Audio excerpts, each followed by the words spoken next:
Ikaw naman kaya ay nakaranas ng magbigay ng tulong sa iyong kapwa?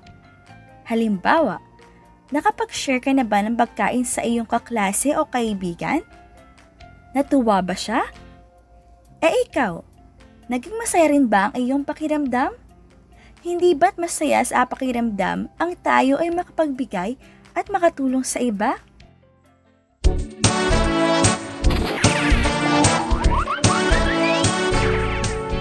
Kapayapaan at magandang araw sa inyo mga bata! Kamusta kayo?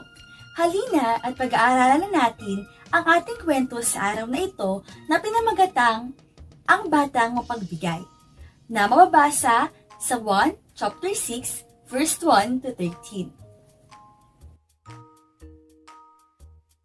Tumawid si Jesus sa ibayo ng lawa ng Galilea na tinatawag ding lawa ng Tiberias.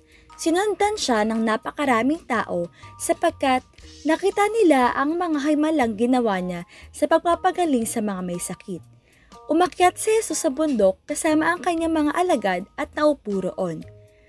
Tumanaw si Jesus at nang makita niyang dumarating ang napakaraming tao, tinanong niya si Felipe, "Saan kaya tayo makakabili ng tinapay upang makakain ng mga taong ito?" Sinabi niya iyon upang subukin si Felipe sapagkat alam na niya ang kanyang gagawin. Sumagot naman si Felipe, "Kahit na po halagang 200 salaping pilak ng tinapay ay di sasapat para makakain sila ng tigkakaunti." Sinabi ni Andres na isa sa kanyang mga alagad at kapatid ni Simon Pedro, "Mayroon po ritong isang batang lalaki na may dalang 5 tinapay na sibada at 2 isda. Subalit, sasapat kaya ang mga ito?" Mga bata, ang tinapay na sibada ay gawa sa barley, na sagana sa panahong iyon at karaniwang pabilog ang tinapay na sibada. "Paupuin niyo ang mga tao," sabi ni Jesus. Madamo sa lugar na iyon kaya umupo ang mga tao na sa kanila'y may humigit kumulang sa 5,000 ang mga lalaki.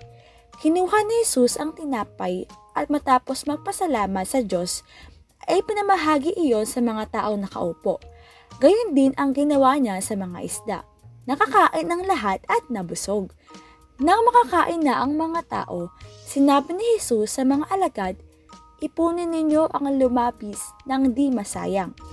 Ganoon nga ang ginawa nila at nakapuno sila ng 12 kaing o basket mula sa 5 tinapay ng sibada. Tunay nga na nakakatawa ang magbigay sa iba. Dahil sa pagbibigay ng bata na kanyang tinapay na sibada at 2 isda, ay napakain ang napakaraming mga tao. Hindi lamang sila na mga busog, kundi ito ay lumabis pa. Mula sa ating kwento, ano ang aral na dapat nating matutunan? Una, maging mapagbigay. Maging mapagbigay tayo sa ating mga kapwa kagaya ng ginawa ng batang lalaki. Sa halip na itago niya na lamang ang kanyang pagkain, ay hindi siya nagdalawang isip na ibahagi ito sa iba. Dahil dito, hindi lamang siya ang nabusog, kundi maging ang lahat ng taong naroon. Magbigay ng mula sa puso at huwag nang maghintay ng anumang kapalit. Pangalawa, huwag mag-alinlangan sa magagawa ng Diyos. Kaya't huwag tayong matakot na mag-share sa iba ng anumang mayroon tayo sa takot na baka tayo naman ang mawalan. Kagaya ng ating kwento, huwag tayong mag-aalala dahil ang makapangyarihang Diyos ay kayang gawin ang lahat ng bagay. Mula sa 5 tinapay at 2 isda ay napakain ang mahigit sa 5,000 mga tao at sumobra pa ito. Tayo na mga bata sa isang muling art activity. Talaga namang patuloy na nasasanay ang inyong creativity kung tayo ay nasa pagkakatipong pamana. Maaari niyo bang pakihinda ang mga sumusunod? Una, papel o cardboard. Pangalawa, ribbons o tali. Pangatlo, gunting. Pang-apat, coloring materials. At panghuli, glue or paste. Ang activity natin sa araw na ito ay tatawagin nating I will poster. susulat tayo ng mga I will statements natin o mga bagay na ating gagawin kagaya ng nasa larawan. Maaari ninyo itong dagdagan kung ibig ninyo. Maaari nyo rin itong kulayan o lagyan ng iba't ibang disenyo para maging mas maganda. Lagyan nyo ito ng tali o ribbon para maisabit ninyo sa inyong tahanan. Tapos na ba kayo mga bata? Patingin nga! Wow! Ang gaganda naman ng inyong mga gawa.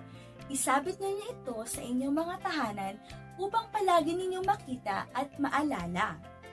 Narito naman ang ating memory verse para sa araw na ito, na mababasa sa Hebrews chapter 13 verse 16, New International Version. And do not forget to do good and to share with others, for with such sacrifices God is pleased. Maraming salamat mga batang pamana. Hanggang sa susunod na linggo ulit. Miss pa!